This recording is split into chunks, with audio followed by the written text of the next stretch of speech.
another one pure মডেলের মধ্যে block print করা। এটা হলো সবটা দেখছেন যেটা পুরো ব্লক প্রিন্ট করা।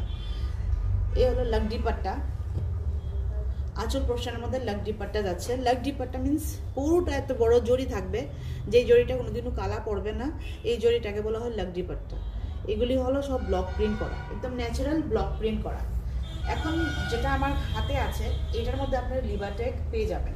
লিবারটেক এটার সঙ্গে সার্টিফাইড পেয়ে যাবেন। যেমন আমরা লিবারটেকের অর্থ হলো যে আমরা অনেক সময় যেমন পিওর সিল্ক হলে সিল্ক মার্ক পাই, সিল্ক মার্ক সার্টিফাইড পাই, তাতে আমরা বুঝতে পারি যে ওটা পিওর সিল্ক। লিবারটেক এটার মধ্যে পাওয়াটা, অ্যান্ড দ্যাট মিনস কি এই যে মানে যে কোয়ালিটিটার শাড়ি আপনারা কিনছেন এই কোয়ালিটি শাড়ির মধ্যে কোনো মানে ম্যানমেড ফাইবার্স আপনারা পাবেন না, সব ন্যাচারাল ফাইবার্স আছে।